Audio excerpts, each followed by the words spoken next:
Hi, I'm Kimmy with On William Street, and we are here to help you become a more confident quilter from the piecing to the quilting and everything in between. So this week we are going to give you some different ideas on how to quilt your quilt.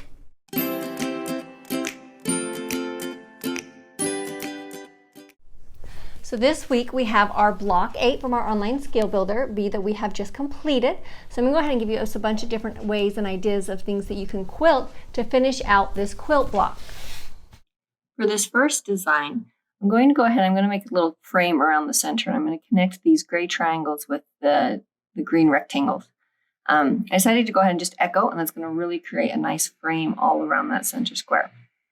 Then put a little bit of a fun fill in the triangles on the outside. A wishbone, a ribbon candy, anything would work there. I also went ahead and then added in just a curved arches on the green squares. I love doing those in a continuous line. And then what I'm going to do is I'm going to go ahead and fill all of these yellow squares, and I'm going to go ahead and fill the inside square the same. And I really like to put a frame around those if I want that shape to really stand out. It helps to really differentiate it from the side areas. And then just put a nice dense fill in there. Pebbles are one of my favorites, so I'm going to go ahead and fill all of these in with some pebble shapes. This doesn't have to be pebbles. If you have a different dense fill that you prefer, anything would work there. It's just one of my favorites, so I really like to use it a lot.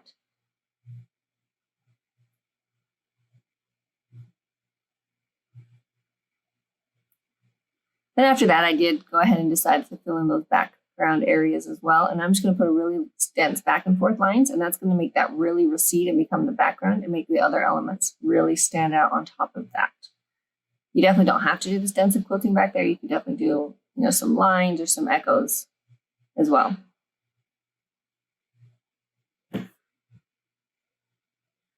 Okay, next I'm actually going to go ahead and do these arches all around the square and the square shapes. What this does is this actually creates like a little bit of a frame there on that yellow square that you can do a lot with. And I'm going to show you what I'm going to do with that later as I decide how to fill that in.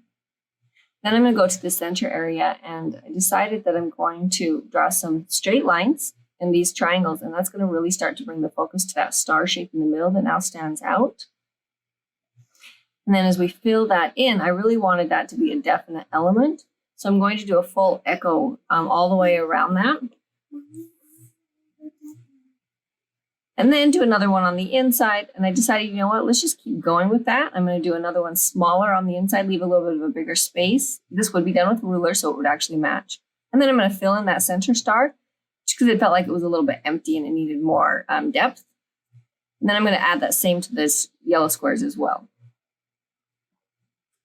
And for the last design, again, I really liked that frame around that center square. Kind of tied the whole block together, so I'm just going to put some wishbones to connect that all the way through. Then some lines in the triangles. Again, this is really going to just bring your focus into that center area. It draws yourself into the block. And has some nice contrast with the wishbones. And I'm going to echo around the squares again and just do something to fill those in. I went with a different fill this time though, and I'm going to go ahead and just do some dense back and forth lines. Like I said, we're really creating depth by adding those areas of different densities throughout the quilt top.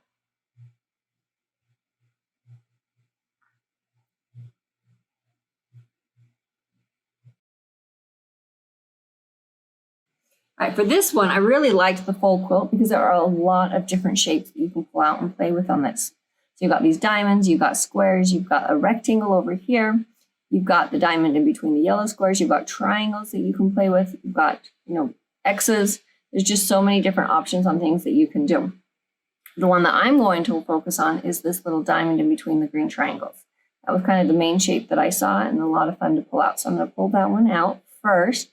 And then I decided I want to go ahead and echo it in between those yellow squares.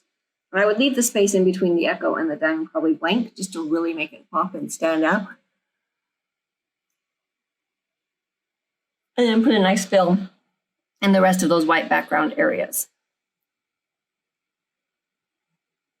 Now I'm going to go ahead and put a fill inside of the white squares as well. This could be swirls, it could be diamonds, just pebbles, it's whatever I'm kind of filling. And I didn't really like those lines there. Let's go ahead and do the curved arches. I think that gives a little bit more contrast to the overall finished quilt.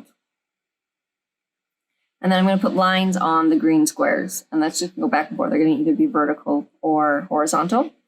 I also decided that in these center squares, I'm going to go ahead and match what's in the diamonds that I pulled out as well. And I would either do, like I said, pebbles or swirls, whatever I put, so that they were the same.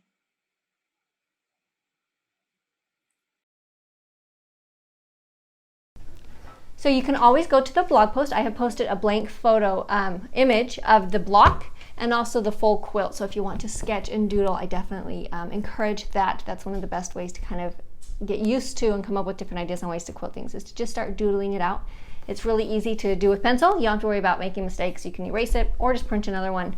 You don't have to worry about unpicking. So it's a great way to get started.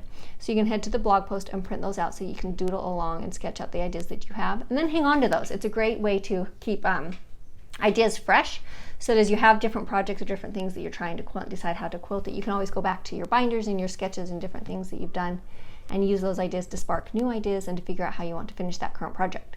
So don't forget to subscribe to our YouTube channel and hit the bell so that you're notified each week when we post our videos. You can also follow us on Instagram and Facebook, and join our subscriber library, where we share lots of fun different projects. If you subscribe to our newsletter, you'll get access to that, where we share different projects and fun free patterns and things in there as well. So have fun, and we'll see you next week.